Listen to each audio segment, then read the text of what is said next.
Since humans became known to the scientific community across the galaxy, it has commonly been said that the natural predators of humans are other humans. This is not entirely inaccurate. They do kill each other with a frankly quite alarming frequency.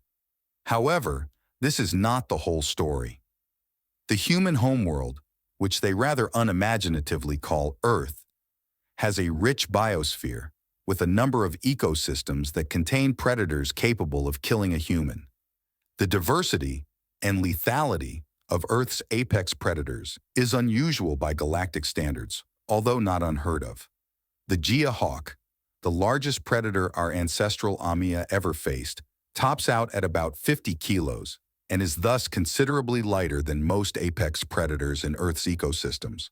But on the other hand, the Mazu snakes of the Kalu-Kamsku homeworld can reach up to 15 meters in length and nearly 2,000 kilos, making them considerably larger than any land predator on Earth, although not necessarily more dangerous, since gravity on the Kalu-Kamsku homeworld is just slightly more than half what it is on Earth, meaning that Mazu snakes are proportionally much weaker for their size.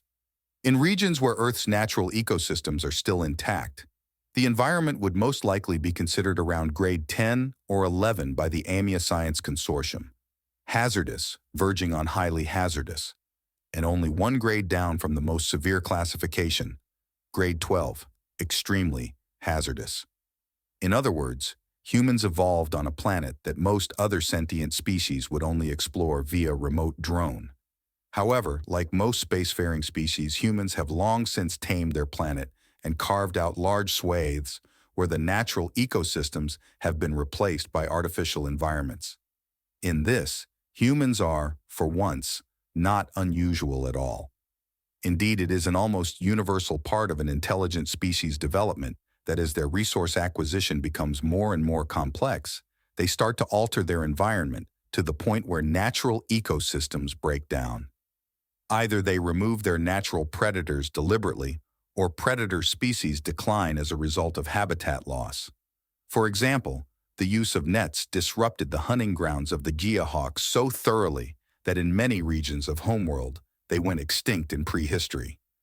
The Kalu-Kamsku almost wiped out Mazu snakes entirely after they learned to pile tree bark at the entrance of their burrows and set it on fire to suck the oxygen out. Despite their otherwise highly unusual evolutionary history, humans followed this pattern very closely for many of their natural predators.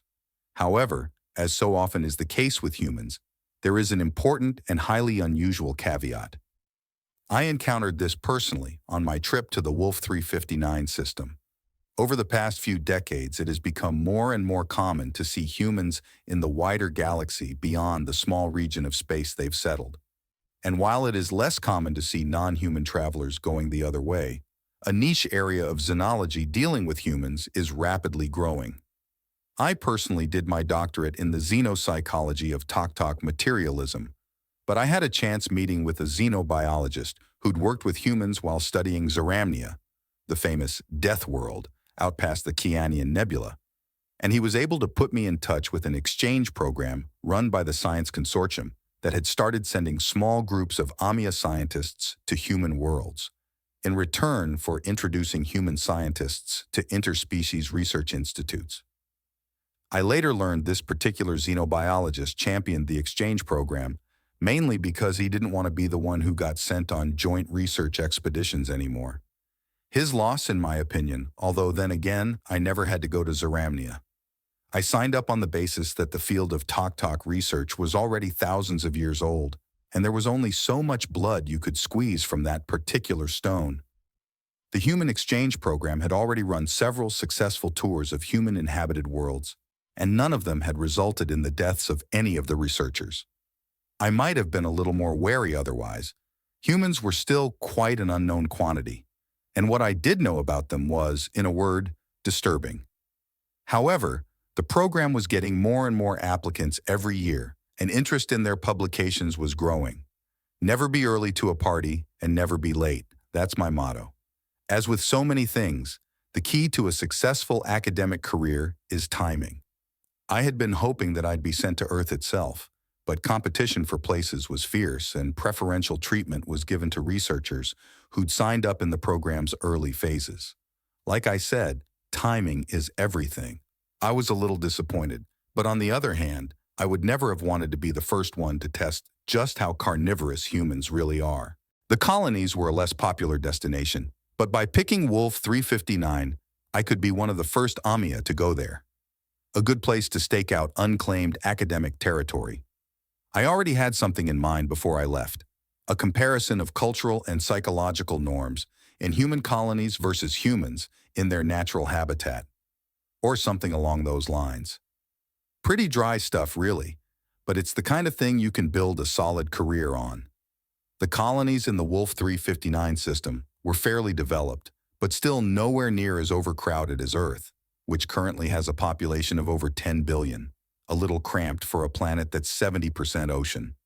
Around 200 million colonists were distributed between the single rocky planet in the system, known simply as Wolf, and the moons of the gas giant and the various asteroids. The star itself is a red dwarf just under 8 light-years from Earth, small and faint by the standards of most inhabited systems. The planet Wolf had been terraformed to something approaching the climate of Earth's subarctic latitudes. Not exactly pleasant for Amia, given that we evolved in tropical jungles. But that was another reason I didn't have much competition from my colleagues. It wouldn't be fun, but I could always wear a coat.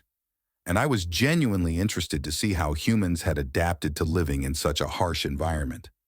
The answer turned out to be simpler than I thought: cows, and sheep, goats, horses, and some bison, but mostly cows. It's common knowledge that humans are carnivores and, as far as anyone knows, the only predatory species that has ever evolved sentience. The most normal reaction to this is to recoil in horror and not think too much more about it. If you spend any time at all thinking about how humans eat, you no doubt imagine them chasing down some unfortunate herbivore and bashing it to death with a blunt instrument. Presumably, this was how they started out. But just as with every other species in the galaxy, their development went hand in hand with exerting greater control over their food sources. In every sentient species, there comes a point when simply harvesting whatever is growing naturally isn't enough to sustain population growth. The population goes through cycles of growth and famine until finally the species learns how to artificially increase the productivity of their food source, and the cycle is interrupted. In the Amia and every other sentient species apart from humans, this started with horticulture, which developed into agriculture. We started taking seeds from our favorite fruit trees and spreading them deliberately and strategically in order to maximize the amount of fruit in a given area. Then, over the millennia, we discovered that if we spread only the seeds of the most productive trees, we could increase not just the number of trees, but their output. And once we worked that out, thousands rather than hundreds of individuals were able to roost together, enabling specialization. In short, discovering selective breeding is a necessary prerequisite for civilization.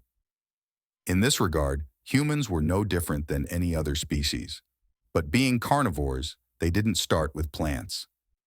I arrived on Wolf on a science consortium transport with 5 other researchers.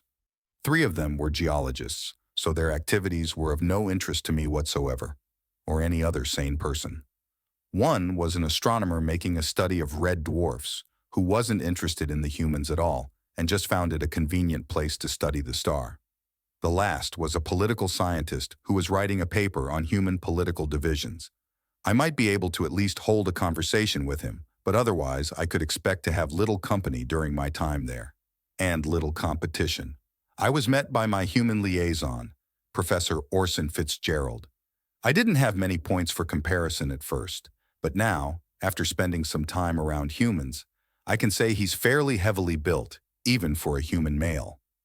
Approaching late middle age, with an expansive demeanor that could come off as aggressive if you didn't know the excessive volume was simply a sign of enthusiasm.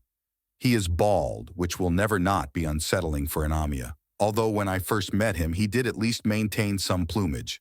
A large mustache, black speckled with gray. He was also sharp as hawk talons. I had come prepared with a list of topics to start my research in. But he met me at the arrivals gate with a welcome package that included summaries of half of what I'd planned to study, as well as a lot of material on the history of the Wolf League and the settlement of Wolf and the system's other colonies.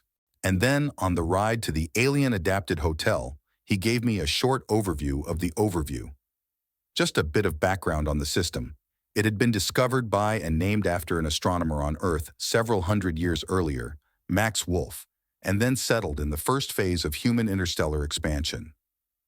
The weak, red-tinted sun had made the planet unsuitable for a lot of ecosystems. But after the atmosphere had been established, the early terraformers had just about been able to get various species of grass to take root.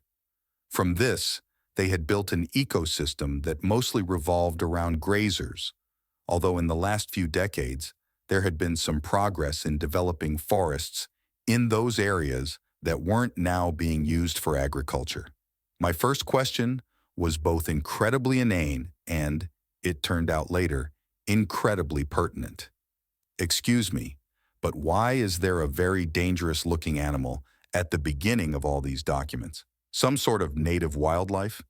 I pointed at the furred face with large fangs staring out of my data tablet. No, Orson answered, chuckling. There was nothing here before the terraforming. That's Wolfie, well, I supposed you'd call her the emblem of the Wolf League.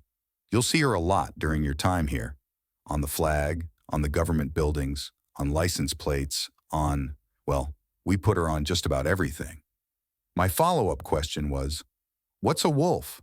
I had, of course, read through the history of the place I was visiting, and Max Wolf's name had come up briefly, but I hadn't realized the name was connected to an animal. Orson explained that they were an apex predator that once ranged over much of Earth's northern latitudes, although they'd been driven to extinction in many areas as they competed with humans for prey. Pack hunters, that usually live in groups of 2 to 10 animals. They're capable of bringing down prey several times their size. They were also fully capable of killing a lone human, which sent a shiver down my spine. There are a lot of dangerous creatures in the galaxy, but there are very few species that could pose a serious threat to an adult human. That said, even in prehistory, humans had rarely been predated on by wolves. With the advantage of numbers and intelligence, humans were usually more of a threat to wolves than the other way around. However, wolves were still considered enough of a danger that many regions of Earth had organized deliberate extermination campaigns to destroy wolf populations. Despite this, humans respected wolves for their hunting prowess. Wolves appeared a lot in ancient human art, and this motif, with its associations with aggression and fearlessness, had carried down into the present day. Being indirectly named after the species, the Wolf League had adopted the creature who'd once terrorized their ancestors as their emblem. This was quite literally an alien concept to me. We may not fear Gia hawks in quite the same way ancient Amia did, but we don't go around putting them on flags either. Still, this was exactly the sort of thing I'd come to learn about.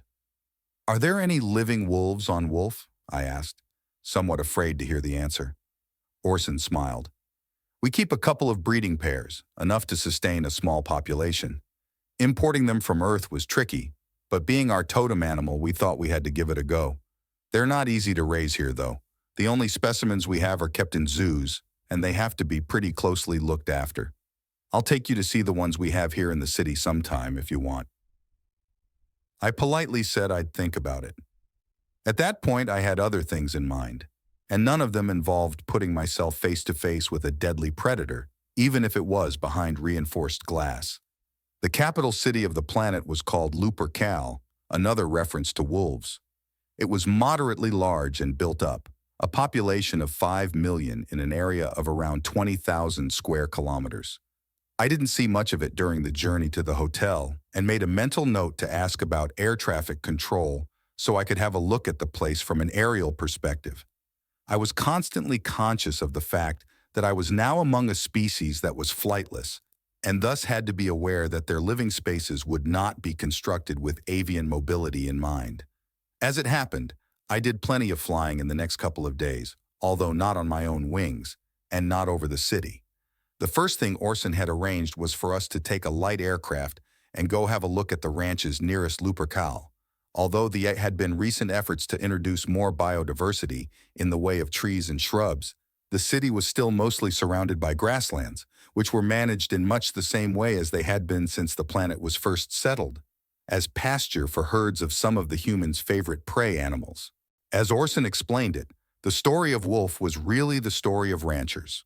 That was what had made it economical to settle the planet, at a time when many of Earth's mismanaged grassland ecologies were collapsing under the pressures of intensive cattle farming. Which was an odd term to my ears because farming as I understood the term was something you did to plants. But apparently, humans had a long history of farming animals, to the point that the prey species that made up the vast majority of the meat in their diet were so heavily domesticated they were essentially completely docile. Unlike plants, which needed constant attention and complex machinery to process, cows would roam the plains feeding themselves, then would compliantly let the ranchers herd them back to the farmhouse for the harvest. The first visit was to one of the oldest ranches on Wolf Yosemite, established by one of the original terraformers as a way of adding fresh produce to an otherwise monotonous diet of rations shipped in from Earth. The first stock had been imported as frozen embryos and grown in an incubator. But then they'd been left to graze the plains of this distant world in just the same way their ancestors on Earth had done for millions of years. They'd thrived here, and the human colonists had thrived with them. Orson himself was a descendant of that pioneer, and some kind of distant relation of the ranch's owner, Burton Carradine. The cowshed was an experience I'll not forget for the rest of my life, no matter how long I live. The smell was obscene, and the noise was, well, it wasn't too different from a faculty meeting, actually. But the thing that shocked me most was that I had never, ever been so close to so many large animals. Each one must have weighed more than 500 kilos, heavier than anything you would find on homeworld except in the deep seas. Despite being outweighed 5-1, the humans had no fear of approaching them, and indeed the cows would quite happily let them get near and even touch them without reacting. It was fascinating. Domesticating animals isn't entirely unknown across the galaxy. The Tok-Tok, for example, keep colonies of small predators called mech, which hunt the insects that eat the tubers and roots that make up the majority of their diet. Their relationship has developed to the point where they can instruct the mech to target particular harmful species and leave other beneficial species alone. But although biological control of pests isn't uncommon, domestication is. And before the discovery of humans, the mech were a rare example of a species that had been habituated to living as part of a sentient society without being sentient themselves. The explanation for why humans displayed this unusual trait was obvious. Most species have much less incentive to develop the skills needed to domesticate animals, since most species don't use them as a food source. The question was, how did it affect their society? I learned a considerable amount about cows from Burton Carradine, who'd been farming them all his life. Not only are they used for their meat, they secrete a substance called milk to feed their young, which can be eaten by humans as well. Or rather, some humans. So far back did the relationship between the two species go, lactose tolerance had only evolved in adult humans after the domestication of the cow. Most of the stock at Yosemite Ranch was raised for its meat, but they kept some dairy cows for tradition's sake and to supply their own family with fresh milk. He even showed me how to squeeze the white liquid out of a fleshy protuberance on the cow's underside. The cow just stood there placidly, even though it could have crushed him any time it pleased. Before we left, Burton Carradine introduced to me to his 4 sons who were adults and their juvenile offspring. There were 5 children who ranged in age from a few months to 12 years, and the oldest 2, Bethany and Layla, had pet goats which they knew how to take care of and extract milk from. I had never encountered a juvenile human before, and interestingly, when I asked if they ate the goats, they seemed very much against the idea. You would think even young humans would have an inbuilt predatory instinct, but apparently although they were happy to eat beef from the ranch, I asked, and they proudly proclaimed their love for Grandpa's burgers, eating the goats they tended was too much for them. Visiting the ranch was an amazing experience, although I was not without my qualms. In the back of my mind, I was aware that while the goats may have got lucky, The eventual fate for most of these animals was to be slaughtered and consumed by their human caretakers. Now, we Amia generally aren't too sentimental about non-sentient animals. We may not hunt and kill them for food, but our agricultural practices involve the deaths of a lot of pests that consume our crops. And before more ecologically sound farming was developed, we drove many species to extinction through habitat destruction. However, it's one thing to impersonally poison or trap a gria rat that was going to eat your fruit. It's another thing to raise an animal for years, care for it, gain its trust, then kill it and eat its flesh. Or at least, so I felt at the time. However, after I got back to the hotel, I reassessed my feelings and asked myself whether I was being too Amia-centric in my perspective. Those cows wouldn't be there in the first place if the humans hadn't raised them, no different from any fruit tree. If I could justify the death of a gria rat, was it really that different to kill an animal you had a prior relationship with? Especially if that relationship had always been based on a carnivore's quid pro quo. We protect you now, we eat you later. I doubt most Amia would ever be able to get over the idea of killing and consuming the flesh of another living being. But I was a scientist, and you don't get into xenopsychology to be narrow-minded. And my mind was certainly opening up to a lot of new possibilities. I'd come to Wolf with some ideas about assessing human adaptations to their extraterrestrial environment, but that had all been overtaken by the potential in exploring the human relationship with the animals they lived alongside. Of course, the first thing I did was boot up my database of academic publications on humans and check no one else had beat me to it. Fascinating or not, there was no point in spending time writing a paper on it if someone had already beaten me to the punch. There were lists of animals humans were known to farm, which included a disturbing number of avian species, but I tried to put that out of my mind. However, there was nothing on them beyond some rather dry statistics: size, weight, number of individuals, calories provided, etc. No one had thought to look too closely at how humans interacted with their food. Partly, this was because cattle farming had fallen out of favor on Earth because of the amount of land it required, and a lot of other meat production had been mechanized to the point where humans had very little contact with the animals. However, there was still a considerable amount of more traditional farming done on Earth. It appeared Amia researchers had simply been too squeamish to investigate it closely. Jackpot. New discoveries hide where scientists fear to look, as the saying goes. And new discoveries are what successful academic careers are built on. Over the next few days, Orson showed me several more ranches within 200 kilometers or so of Lupercal, as well as several other types of livestock farm. The first colonists had wanted to diversify their food supply as much as possible in case the terraforming broke down or some species couldn't hack it in the new environment. Sheep, a much smaller ruminant grazer, were among the most popular livestock after cows, and there were several species which had been bred specifically for their coat, which could be shorn and made into clothing. Another novelty: not every sentient species bothered with clothing, and the ones that did all made their garments out of plant fibers, or glass fibers, in the case of the Upau Rokvau, before synthetics were developed. The bison were certainly an impressive sight. There were only a few of them, as overhunting had almost driven them to extinction on Earth, and human interactions focused a lot more on preserving the species than farming them for commercial purposes. They were also much less domesticated, and I was warned to keep my distance. Interesting, then, that the ranchers were still confident enough to work with them rather than the more docile cattle breeds. That humans felt at ease around cows could be explained by thousands of generations of mutual evolution to acclimate them to each other. But the humans were still prepared to boss around an animal that was not just able, but perfectly willing to trample them into paste. This was very much to my benefit, however, as it provided me a way of contrasting how humans dealt with domesticated and undomesticated farmed animals.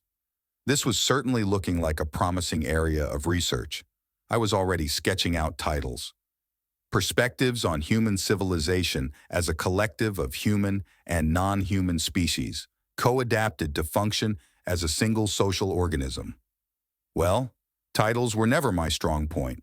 I could work on coming up with something more pithy later. Orson hadn't been expecting me to take to the subject of livestock so readily. He'd arranged for me to take tours of several significant buildings in Lupercal, like the Capitol building, and both the old courthouse used by the first colonists and the new judicial buildings, which were all very interesting, of course, and would no doubt form part of my overview of the colony. But I quickly became sure that I wanted to focus on how humans approached farming, and how that had been adapted for the colony on Wolf. As soon as Orson was able to arrange it, we went back to Yosemite Farm. This time, we went out to see the herd as it was grazing, and I was able to take to the air and get a good overview of the way the humans directed their animals. Most of the ranch hands were riding four-wheeled vehicles called quad bikes, but Burton Carradine himself was riding a horse. Like the cows used for milk and the sheep kept for their wool, horses had many uses beyond simply dinner. In fact, horse meat was rarely eaten. Historically, they had been heavily relied on as a means of transport, and the original wild species had been selectively bred until it was large enough to carry an adult male human and a considerable amount of gear. Again, using animals for transport wasn't unheard of across the galaxy. We ourselves used to use kaya pigeons to carry messages, their homing instinct being very reliable. However, that was a trick that was occasionally and sporadically used with wild specimens. We never went to the trouble of breeding an entirely new subspecies just to carry stuff around for us. It would never even have occurred to anyone to try. Carradine's two eldest grandchildren, Bethany and Layla, were also out on horseback with him. I landed near him and asked for an explanation of how he was controlling the horse, and he decided Bethany should give me a demonstration. "You squeeze with your legs to make the horse go," she said. "The harder you press, the faster it goes." And at her command, a good 500 kilos of animal burst into motion. Bethany shouted back, "And you turn by pulling the reins to the side you want to go."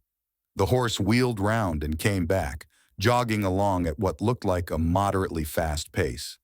"How fast can they run?" I asked.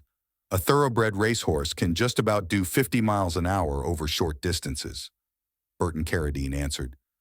"But our horses aren't bred for speed, so I'd say around 30 miles per hour at a gallop. Bethany, why don't you show him? Be careful, mind." The child got the horse to turn again, and then she dug her heels into its sides, and it bolted. The speed itself wasn't that impressive from an Amia's perspective. I personally could fly at double that speed, and of course in a dive I could triple or even quadruple it. However, the raw power under her control was incredible. With that much muscle and bone at that velocity, anything that didn't get out of the way would just be obliterated. Were horses bred primarily for transport, or were they used for hunting as well? "Oh, horses were used for everything," Carradine told me. "Stock horses for herding, pack horses bred to carry large weights, and draft horses meant to pull carts and machinery. Draft horses were the biggest. We don't have any on Wolf, but they'd be about twice the weight of what you see here. Racehorses are the most common type now. They're a sport breed. We keep them just for the fun of seeing how fast a horse can go. Rest of the old breeds are preserved mostly for the sake of tradition, although here on Yosemite, our horses can still put in a good day's work. We could do most of the job with quad bikes and drones, but when the ground's uneven or rains have mired things up, I still think it's good to have that backup." Bethany came galloping back, pulling her horse up just in front of us. "Do you want me to show him again?" she asked eagerly. "No, that's all right. I think he got the idea," Carradine said, laughing. "At what age do children normally learn to ride?" I asked. "I wouldn't say there's a normal age these days. Very few people learn to ride at all. It's more popular on Wolf than it is just about anywhere now because we've got the grasslands for it. But even here, it's still just ranch workers and a few sporting enthusiasts. These two," he nodded at Bethany and Layla, "started when they were 4, on one of the ponies. They're a bit smaller than these, but there were ancient tribes on Earth who started their children riding before they could even walk. On the Mongolian steppe, which doesn't look too different from this, there were people who lived their entire lives on horseback, herding their livestock, hunting, waging war. Humans used horses to fight other humans?" I asked incredulously. Oh, they were the peak of military technology for 3,000 years. The Mongolian tribes were great archers. They'd ride up, shoot their enemy full of arrows, then ride away again before the enemy could respond. I always wanted to try shooting a bow from horseback, Bethany piped up, proving that human children did have at least some predatory instinct. Like the Amazons, but Daddy won't let me. Because your daddy has seen you trying to shoot with 2 feet on the ground. Maybe master that before you bring a horse into the equation. Carradine snorted. Anyway, horse archers were dangerous if they had plenty of open space to maneuver in, but lancers were the real peak of cavalry warfare. Europeans, my ancestors, they didn't have so much grassland, so they mostly bred chargers. A war horse that could carry a man in full armor and ride right through enemy foot soldiers, trample anything that got in their way. Having just seen Bethany galloping towards me, I could all too easily imagine what that would look like. I didn't like to think what it must have been like to see that coming towards you and not have the comfort of knowing you could fly away. You mean you spent thousands of years breeding horses so that they wouldn't attack you, and then you spent thousands more breeding ones that would attack you? I asked. Well, sure, it sounds kind of dumb when you put it like that. Carradine snorted. But then war's kind of a dumb thing to do anyway, although sadly, some of us still haven't figured that out. Besides, war horses weren't bred to be vicious.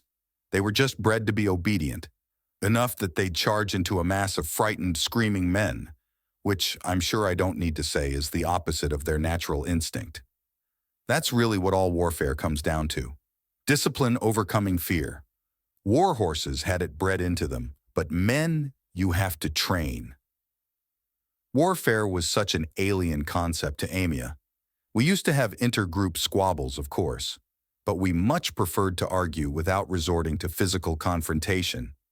If things got heated enough, there might be biting or shoving, but the group with the fewest individuals would always back down rather than risk serious injury or death.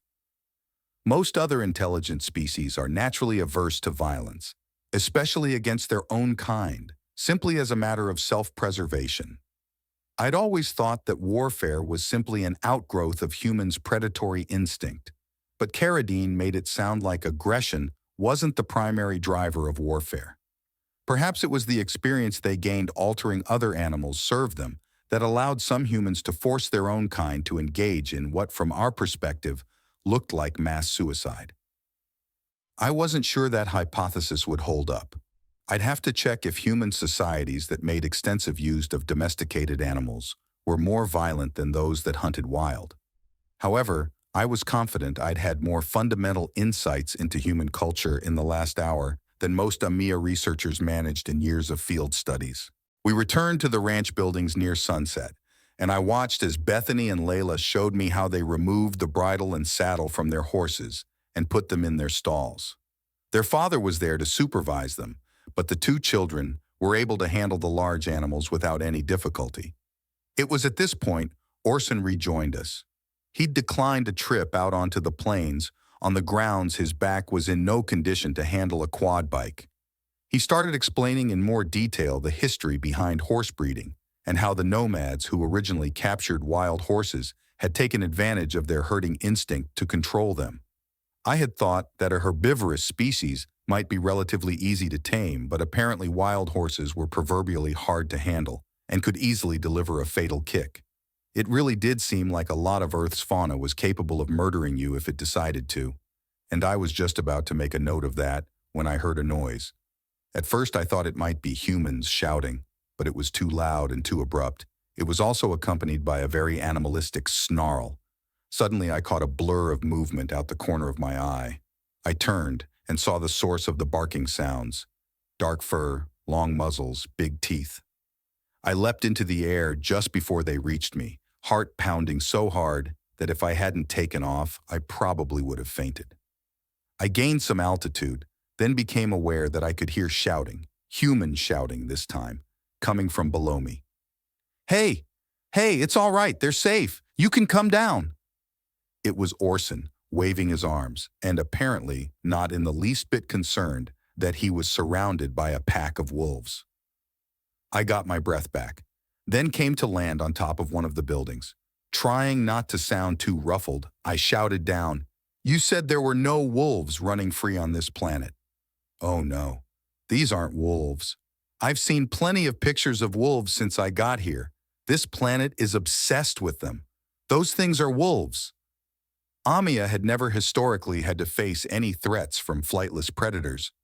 But seeing a pack of wolves up close, I was very much prepared to develop an instinctive fear of them. They weren't huge, smaller than a geohawk, although from their build they probably weighed about the same, 50 kilos or so. But there were 5 of them, and I was confident those teeth would make short work of me if I ever got within reach. "No, no," Orson called back. "These are dogs." Before he could explain what the hell a dog was, Carradine came thumping round the corner and by putting 2 fingers in his mouth made a shrill and incredibly loud whistle. The creatures stopped barking at once. "Get over here! Come on, get!" And to my amazement, the 5 animals obediently went over to him. "That's right. Sit, sit. Good boys. Who let you out then?" Carradine then looked up at me. "My apologies. The dogs were meant to be shut up while you were here. I don't know how they got out." "Sorry, Pa, that was my fault." One of his sons came over. "I always bring them over to say hi to the girls when they get back from horse riding. I forgot we had visitors." "Well, get your head screwed on properly, Hank," Carradine snapped. "You could have caused a whole diplomatic incident. Take them back to the kennel." "Wait," I called down. "What are those things?" "Dogs. German shepherds, to be specific.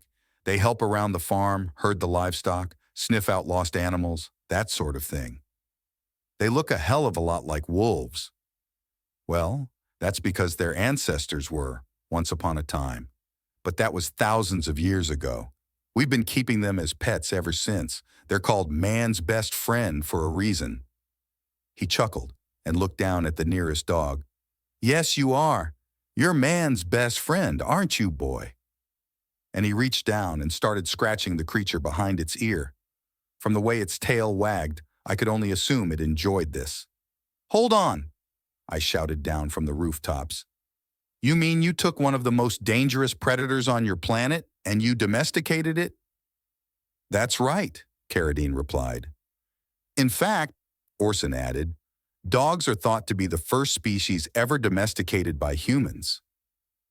I was shocked.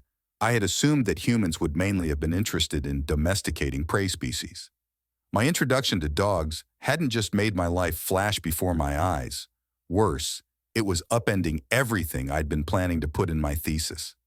Bethany and Layla had put their horses away and were now rubbing the dogs rhythmically behind their head and along their flanks. The creatures were showing no signs of aggression towards the 2 small children. Is it safe for me to come down and take a closer look?" I asked, not at all sure I wanted to try it. "Well," Carradine equivocated, "they're generally very safe, but they can be aggressive towards people they don't know. We weren't quite sure how they'd react to an alien, so we decided not to risk it and keep them shut up while you were here. But if you want to come say hello, well, it should be safe enough if we take a few precautions. Hank, get the leashes." A few minutes later, the dogs were all tied up and under the control of a human, or at least so I hoped. Bethany was holding one of the leashes, and I didn't see how a 40-kilo child was going to stop a creature that weighed as much as she did, or more, from going wherever it wanted. On the other hand, I'd just seen her handling an animal 10 times that size without any problems, which at least gave me a little bit of confidence. I dropped off the building and glided lazily down to the ground. The dogs started barking, and I almost took flight again, but their human handlers quieted them down. The one Carradine was holding was still emitted a low growl, so I edged a little closer to Bethany's, which seemed more placid. "Is it safe for me to get close?" I asked. Bethany smiled. "Only one way to find out," she said, which wasn't the answer I was looking for, but she continued. "This is Ragnar. He's 4 years old, Earth years that is, and I've known him since he was a puppy. It's okay, he won't bite. Come on, Raggy, let's say hello." She took a step forward, and the dog used the extra slack on the leash to move a meter closer to me. It sniffed, then let out a soft but unmistakable growl, and it took all my self-control not to jump back. Raggy, Raggy, be nice. This is a friend. The dog calmed down a little, and I approached until I was almost within touching distance, before it occurred to me what I'd just seen. How intelligent are they? They actually seem to understand at least some of what you say. They know their names, said Carradine Sr., and they've got a set of verbal commands they've been trained to respond to. How large is a dog's vocabulary? It varies from breed to breed. German Shepherds are on the higher end of the scale. If I remember correctly, they top out at about 1,000 words. We only teach our dogs about 100, but they pick more up as they go along. They respond to tone of voice and body language as much as spoken words, though. Fascinating, I said, my desire to learn more still very much struggling against my desire not to get eaten. I edged a little closer to Raggy and was relieved when the animal didn't immediately lunge at me. "Do you want to touch him?" asked Bethany. "Is that a good idea?" I asked. I mainly wanted to inspect the dog's features close up and judge their behavior. They were indeed extremely wolf-like, but up close I could see subtle differences. The snout and face were a little narrower, and although they clearly had a highly developed musculature, they weren't quite as heavily built as wolves, at least insofar as I had seen from pictures. They also seemed to be obeying the human's commands, although I wasn't sure I wanted to put that to the test by trying to touch one. Up close, I could also see just how big its teeth were. "Sure. Come on, Raggy." She slipped her fingers through the collar, then without warning she brought the dog forward. Before I knew it, I had a large carnivore right in my face. It let out another soft growl, but Bethany put her hand over its muzzle. "No, no. Be nice, Raggy." And once again, the dog quieted down. "Granddad says you gotta be firm with them. If you show fear, they'll get antsy, but if you act like you're in charge, then they'll just follow along." "Ah, yes," I said. "Their ancestors were pack animals. I imagine their social instinct must be quite strong." I could see the sense in acting like a pack leader, and I was talking because I was still working up the nerve to actually follow through on that. Gingerly, I reached out a hand. "He likes to be rubbed behind the ears," said Bethany. "Okay, well, time to see how deep my commitment to science really is," I thought to myself.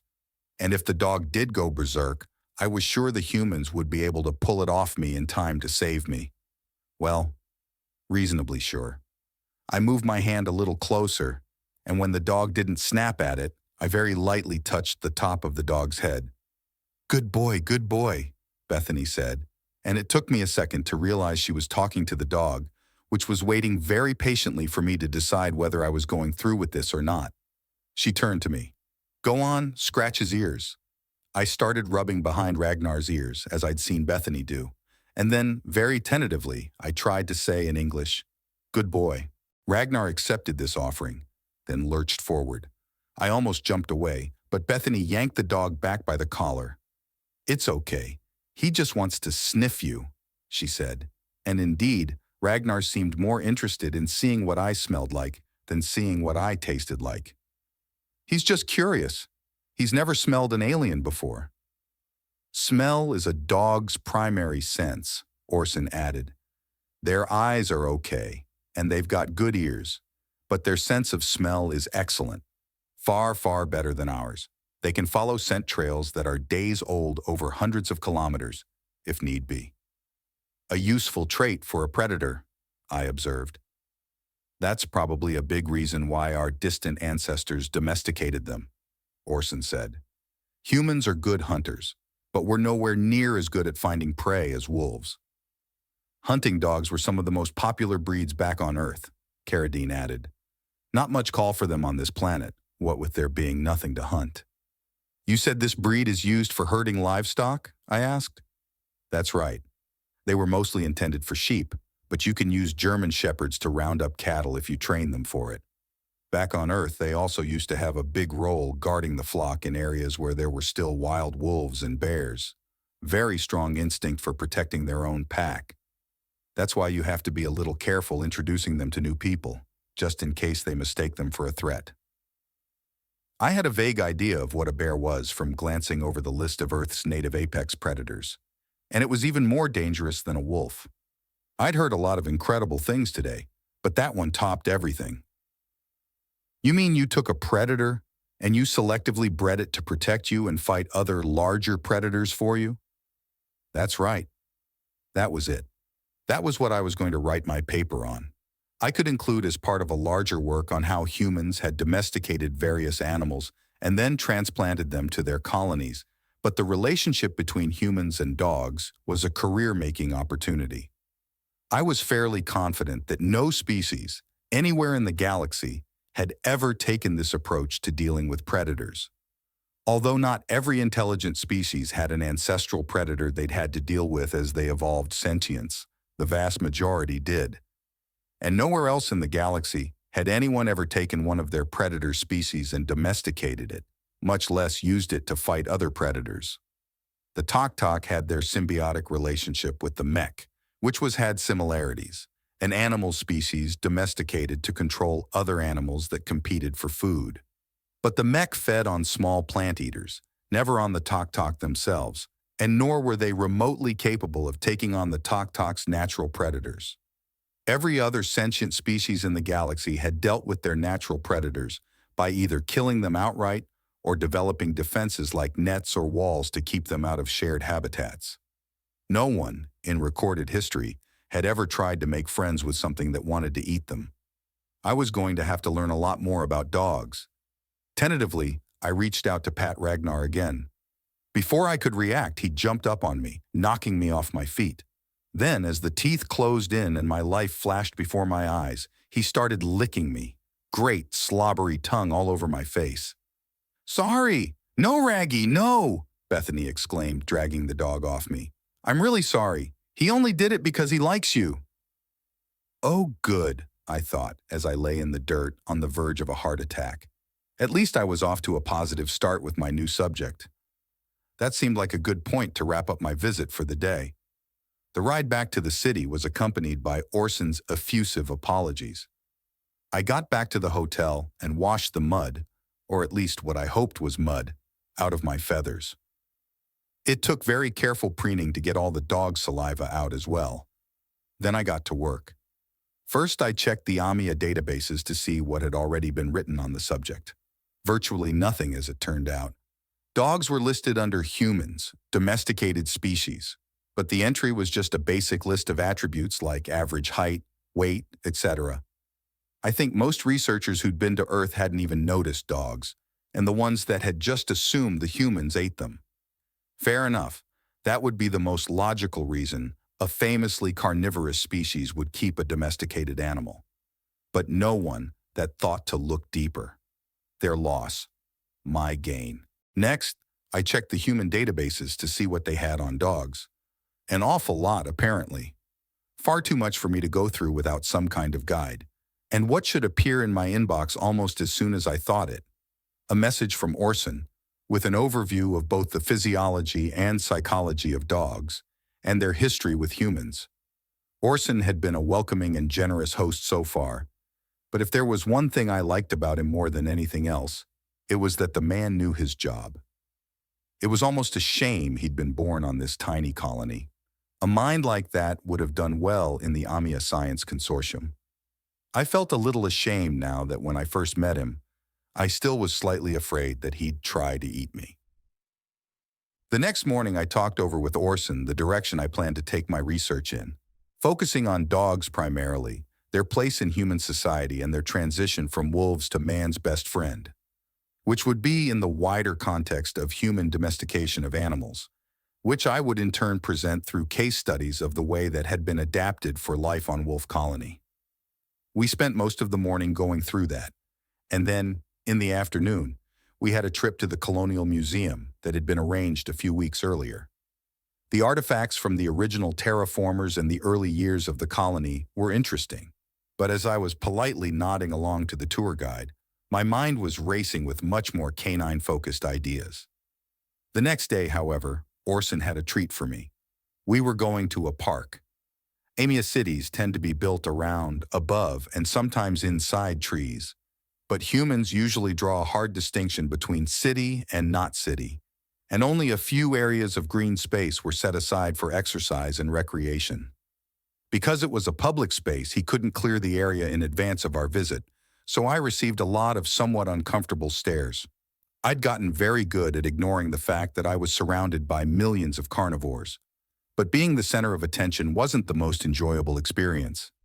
I was, of course, aware why they were staring at me, and it had nothing to do with hunger. I'm pretty scrawny anyway.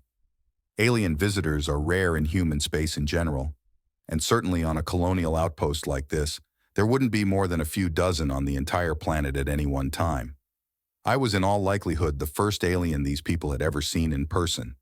I wasn't sure what we were doing there at first, but then I noticed that many of the humans around the park had dogs with them. Not only that, but Orson had arranged for us to meet a friend of his from the university, Sabine, and she brought her own dog with her. The breed was what's known as a terrier, which is considerably smaller than a German shepherd, although also considerably more excitable from what I could see. The first thing Sabine showed me was how to instruct her dog, which, confusingly, she'd called Mouse, with various commands like sit, stay, roll over, and beg. I had mixed success. Mouse apparently had a hard time believing in my authority to give him orders, which was fair enough, as even though he was only a few kilos, I was still terrified he'd leap at me. Still, I did manage to get him to roll over and play dead. I felt I should be taking notes from him, just in case I got on the wrong end of one of the other dogs in the park. Even with everything I'd learned over the last few days, it was still hard to believe everyone was comfortable having these aggressive predators just running around everywhere. Then we tried playing fetch. It did not go well at first, although at least there I could blame Amia physiology. Among their other idiosyncrasies, humans throw much better than other species. After the fifth time Mouse brought back the ball from just a few meters away, I couldn't take the look of mild disappointment on his face anymore. However, a good scientist can always adapt to overcome a problem. I discovered that if I took off and built up some speed, I could drop the ball and launch it quite far. Although Mouse then had to wait for me to land again to bring it to me, which resulted in him spinning in circles trying to follow me until he got so dizzy he fell over. I then had a long conversation with Sabine about xenopsychology, particularly the Upau-Rokvau, who were her area of study. I suspect this was how Orson persuaded her to participate in this admittedly rather odd encounter. Not being my specialty, I could only tell her so much, but I got the sense that it was still a lot more than humans knew about them. We then walked around the park, observing the various dog breeds. There were a startling variety of them, understandable perhaps, given how long they'd been domesticated, but what was really surprising was that they were all the same subspecies. Despite the wide range of physiological differences, they could all interbreed with each other with very little problem. Add that to the list of reasons to research dogs. I didn't know of another species, natural or artificially bred, that exhibited that level of divergence without losing the ability to interbreed. I could, of course, have explored the many different dog breeds simply by watching videos, but there's nothing like seeing a subject firsthand. We went back to the park several times during my stay on the planet. However, the majority of my in-person research was conducted at Yosemite Ranch with Ragnar and his siblings. Orson and I went out there every couple of days, and either Burton Carradine himself or one of his sons would show us what the dogs could do and how to interact with them. Bethany, too, who loved dogs more than any other animal on the ranch, taught me as much about the species as a xenobiologist would have been able to. Apart from all the useful details of dog handling I learned from them, the thing that really struck me was how close their relationship with the animals was. The dogs weren't just tools to them, they really seemed to care about them. It was fascinating to me that such an aggressive, predatory species as humans could care about a non-human, much less an animal. I could see the logic in keeping their pets alive so long as they were useful, but dogs are, at the end of the day, just another form of meat, and I'd seen enough steaks eaten during my time on the planet to know that humans' appetite for that is in no way exaggerated. It was about 3 weeks after my first encounter with Ragnar that I got my best lesson in why humans love dogs so much. Orson and I were with Burton Carradine's youngest son, Hank, putting Ragnar and his brother Sven through their paces. We'd been there for hours, and it was getting near sunset, and we were just thinking about heading back to the city when we heard shouting. We didn't think much of it at first. There was always a lot going on the ranch, but the shouting kept getting louder, and it seemed to be moving in our direction. You were supposed to be watching her. I was doing my job. You were the one who said she's not a little kid. You were the one who said she could do the work without needing babysitting. I also told you to keep an eye on her, make sure she stayed safe. Bethany's father, James, and another of the Carradine sons called Luke came round the corner, still yelling at each other. Hank went over to his brothers. "Hey, what's going on? We got company, you know," he said, casting a pointed look back at me. "Where's Dad?" snapped James. "I don't know," Hank shrugged. "Seriously, what the hell's—" "I'm right here," Carradine Sr. bellowed from across the yard. "And I'd also like to know what all the ruckus is about." "Bethany's missing, Dad," James said. I still wasn't great at picking up human body language, but I could see the anguish in his eyes. Quickly, James explained what had happened. A group of ranch workers, led by Luke, had been going out on quad bikes to round up cattle grazing on the plains west of the ranch. Bethany had asked to go with them. The Carradine grandchildren were being raised to know how to take care of the ranch, same as their fathers had been, and her dad had allowed it because she'd be with her uncle and a couple of other men. Apparently that hadn't been enough. They were sure Bethany had been with them all through the morning, but at some point during the afternoon, they'd lost her. Each one of them thought she was with the others on the far side of the herd, and it was only when they got back to the ranch that they realized no one had seen her. They couldn't raise her on the radio either. She wasn't just lost. Something bad had happened to her. They'd covered a huge area over the course of the day, chasing down stray cows, so the potential search area was over 200 square kilometers. "Get the drones out!" shouted James. "All of them!" "It's a lot of ground to cover even with drones," Burton Carradine mused, "and only a few of them have thermal imaging. Hank, get the dogs ready and get their night collars. We'll take them out in the truck, then let them out when they pick up the trail." Orson whispered to me, "Well, it looks like it's time for us to be getting back to the city. We need to get out of their way until they've dealt with this situation." He turned to Carradine. "I'll be taking our visitor back now. You let us know the moment you have any news, okay?" "Actually," I stopped him, "I think I should join in the search." I approached Carradine. "I can fly better than your drones, and I doubt your drones can administer first aid either." "Whoa, hold on." Orson stepped in front of me. "We all appreciate the gesture, but well, you're an alien, and you don't know this planet. I'm supposed to be keeping you safe. I can't just let you fly out alone into the wilderness at night." "My safety is my own responsibility," I informed him. "The Science Consortium will not hold you responsible if I have overestimated my abilities." "But I thought Amia couldn't fly at night."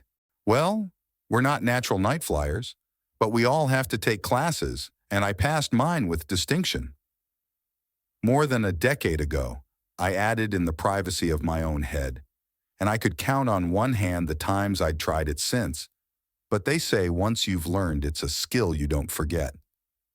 Besides, it's not like there's any trees out there I could fly into. But still, the exchange program has never had a fatality.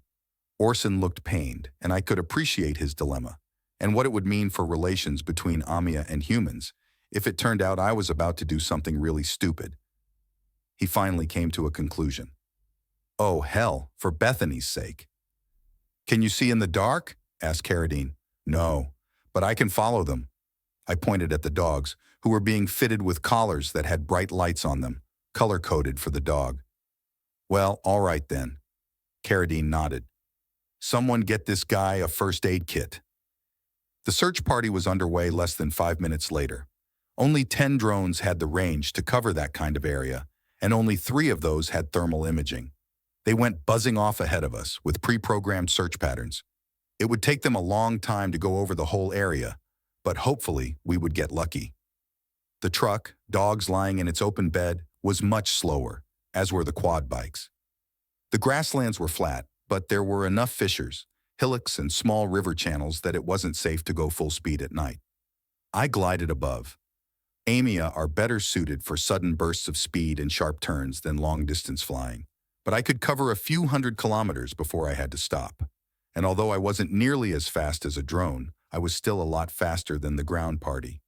There were 12 quad bikers, fanning out to cover as much ground as possible while still being able to see each other.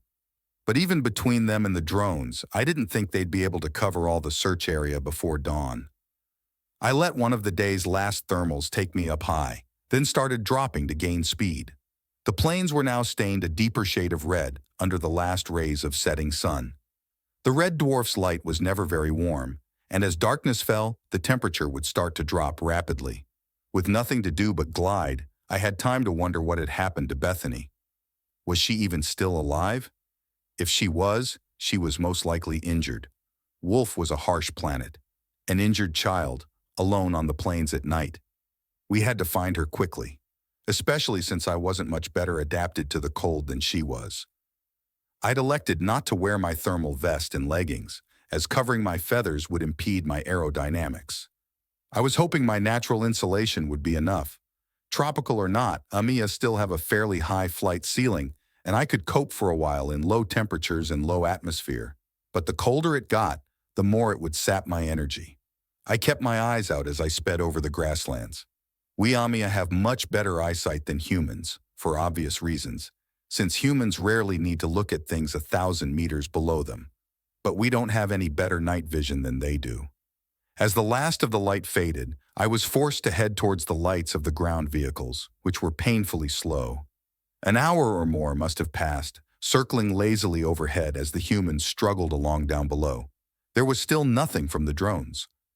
I was a little nervous flying in the darkness, but being able to orient myself by the lights on the ground helped, and I was still far from getting tired.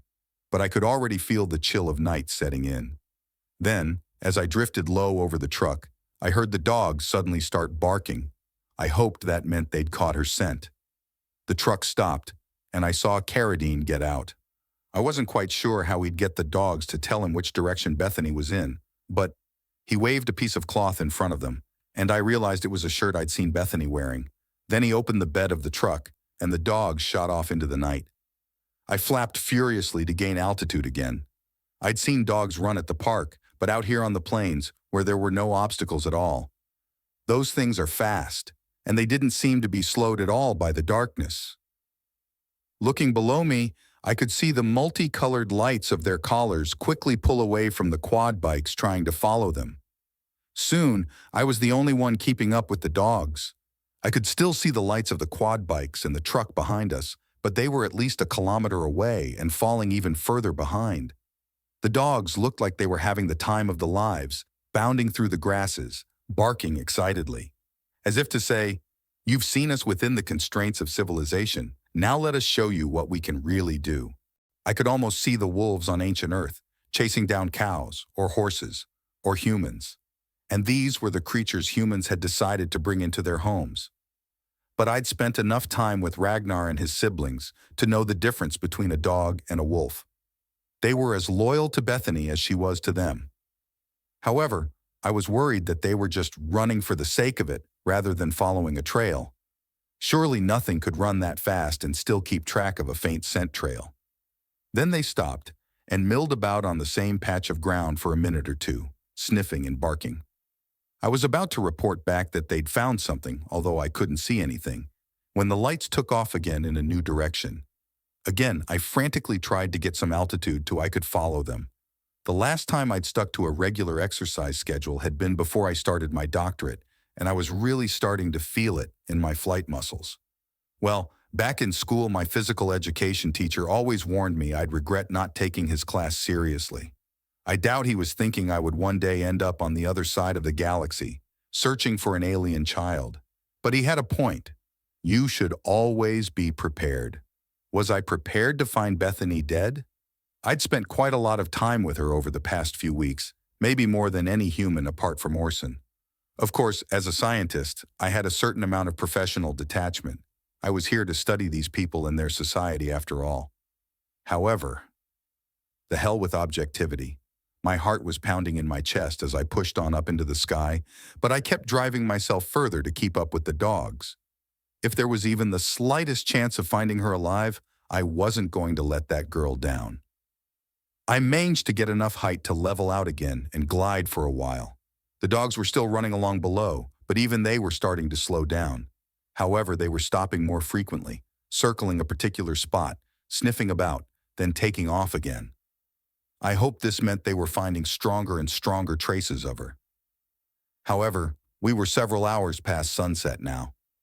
I radioed back to see if the drones had found any sign of her, but no luck. Then the lights of the dogs' collars disappeared for a moment. One moment there, the next gone. I was perplexed for a moment. Then I passed over the last spot I'd seen them, and the lights reappeared. They'd found a gully, a narrow but relatively deep channel through the plains with a trickle of a stream at the bottom. Now they were following it, heading upstream, and... wait. They'd stopped. I heard the sound of excited barking and dived to take a closer look. They'd found her. I could see the quad bike. Either she just hadn't seen the gully or she'd tried to jump it and failed. The quad bike had flipped and landed on top of her. I could just see Bethany by the light of the dog's collars. Her lower half was beneath the bike, and from what I could tell, it looked like she was unconscious. I hoped she was just unconscious. Now I had to land. At night. Okay, I thought to myself, I've done this before. I can do this. Just come in nice and gentle, and remember, the ground is always closer than it looks. Easy does it. Easy does it. Come on. Don't crash, don't crash, don't crash, don't crash. Touchdown. I sighed with relief. Then I scrambled down into the gully and got the first aid kit ready to check Bethany was... 5 dogs suddenly stopped milling around Bethany, looked round at me, and growled. And I suddenly realized that although I'd spent a fair amount of time around them over the last few weeks, I'd never, ever been with them without a human there to control them. 5 sets of yellow eyes glared at me, with 5 sets of teeth bared. I froze. This close, I wasn't sure I could get into the air again before they reached me, and if they decided to attack, I'd be torn apart. But they'd never been aggressive to me so far, and I had to help Bethany. To my relief, I could just see her chest moving up and down. But she didn't look good. I took a step forward. They growled and tightened up their circle around Bethany. That was when I realized they were protecting their friend. This was what they'd been bred and trained to do for 1,000 generations. Gather round the weak and protect them from the things that lurked in the darkness. And I was an alien, an outsider, everything they'd been trained to keep away. They'd been conditioned to live around humans, not Amia. If I approached Bethany, they would see it as a threat and rip me to shreds. Except I wasn't a threat. I was there to help her. And she desperately needed help. I could see that she was breathing, but it was very shallow. I couldn't wait for the other humans to arrive and bring the dogs under control. She needed medical attention now. And I wasn't a stranger either. These dogs had got to know me over the last few weeks. That had to be enough, right? At least, that was the rationale I used to push myself into doing what I did next. Ragnar, sit! I said it with all the confidence I could find and took a step forward. Ragnar, Sven, Thor, Loki, Odin. Come on, you know me. I'm here to help Bethany. I took another step and reached out my hand. Sit! Come on, Ragnar, sit! One of the dogs growled, a low warning note, and I very nearly jumped into the air. But I knew I couldn't show fear. Ragnar, come on, boy, sit. Ragnar sat. It was, and I say this without any exaggeration, the happiest moment of my life. I was shaking as I reached out to put my hand on his head, but he let me scratch him behind the ear. Good boy, good boy. You are the goodest boy ever, aren't you, Raggy? Ragnar whined in agreement. One by one, the dogs started to relax. Thor tried growling again as I got near him, but when he saw he didn't have the support of the rest of the pack, he backed down. Quickly, I knelt down by Bethany. Pulse, weak but continuous rhythm, breathing, shallow but steady. I didn't know enough about human biology to make a more detailed assessment, but she was definitely still alive. However, It looked like she'd hit her head on a rock when she fell. I could see blood. First thing, get the quad bike off her. It was too heavy for me to lift, but by putting my back against it, I managed to tip it off her. There was a wound just above her knee too, possibly a broken leg. I pulled a thermal blanket out of the first aid kit and tucked it around her, then found 2 exothermic pads and put them on her chest. Then, I finally remembered to radio for help. Carradine was following the trackers in the dog's collars, so he knew where they were and that they'd stopped. The search party was already converging on me. Over the radio, he talked me through attaching the biomonitors to her and how to apply dressings to the wounds. The dogs watched, whining and panting, but letting me work. Then, when I was done, they lay down beside Bethany, piled up against her and each other, sharing their body heat against the deadly chill of the night. I made sure to keep them off her broken leg, but apart from that, all I could do was wait. The minutes ticked by. I could hear the sound of engines in the distance, so I knew it wouldn't be long, but still, every minute counted. Then I glanced over and saw Bethany's eyes flickering. She was awake. I was so surprised I spread my wings. Then I saw her lips move, trying to say something, faintly. I leaned in close to listen. Are you an angel? I paused. I don't know what that is, but no, I don't think so. I'm just a scientist. You sure? I think someone would have mentioned it to me. So I'm not going to die? No, you are absolutely not going to die. Your father's coming, and your grandfather, and uncles, and, well, everyone. Just hold on a few more minutes. Oh, okay. And look, Raggy's here, and Sven, Loki, Thor, and Odin. Oh. She smiled faintly, and with difficulty pulled an arm out from under the pile of dogs. Good boy, good boy. She was still petting the dogs when the rest of the search party arrived. As soon as I'd radioed in, they directed one of the heavy drones towards our position, the ones they use for lifting cattle that have been injured. No problem loading Bethany onto its stretcher, and it just had enough battery left after hours of searching to carry both her and her father back to the ranch house. There would be an air ambulance waiting there to take them to a hospital in Lupercal. I gratefully accepted a lift back in the truck, having had more than enough night flying to last me for the next decade. Unfortunately, one of the ranch hands had been trying too hard to keep up with the dogs and rolled his quad bike in the dark, luckily not injuring himself seriously, which would be a problem we could do without. But he'd taken the front seat next to Carradine, which meant I had to ride in the back, with the dogs. At least it was warm. We didn't get back to the house until the first rays of dawn were breaking the horizon. I flopped down on the first sofa I found and didn't wake up again until it was almost night again, at which point I found the Carradines already had a dinner laid out in my honor, with every type of fruit that could be brought in from Lupercal at short notice. Apparently, I was the hero of the hour, which was quite flattering. I was very clear that the dogs deserved most of the credit, though. They also told me that Bethany was doing well and that the doctors thought she was going to be fine. The first thing I did when Orson and I got back to Lupercal the next day was go visit her in the hospital. She was very pleased to see me, to the point where she grabbed me quite forcefully, a hug. I'm told it's an expression of affection. Seeing her sitting up in bed, smiling, well, I'd already been told that she was okay, so I wasn't too surprised, but it was definitely the second happiest moment of my life. She asked how she could repay me, as did her father and her grandfather, and every other relative. And I said truthfully that I'd appreciate just continuing as we were with my research on dogs, particularly teaching me how to handle them. After all, it had certainly proved useful so far. The rest of my year in the Wolf 359 system, well, plenty happened. But fortunately, nothing so dramatic. Bethany made a full recovery and continued to be a great help to me as I dived into my research dogs, farm animals, and the planet in general. Ragnar sired some puppies, which allowed me to study the growth and training of dogs firsthand. I wrote my paper, then rewrote it, then about the 10th draft in, I finally thought I had something I could present at a conference. Then my time on Wolf came to an end. As all things do. I gathered up all my research and my samples, and I prepared to head home. Saying my goodbyes was hard, of course, even given that I had every intention of returning as soon as I was able to. I wasn't saying goodbye to everyone, though. To be honest, the hardest part of going home wasn't saying goodbye to Orson, or Sabine, or Burton, or even Bethany. It was getting the damn xenospecimen import licenses approved. You wouldn't believe the bureaucratic hoops you have to jump through to bring live samples from off-world back home.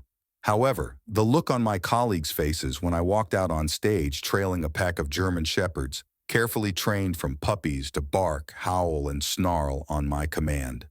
Well, that was definitely the third happiest moment of my life.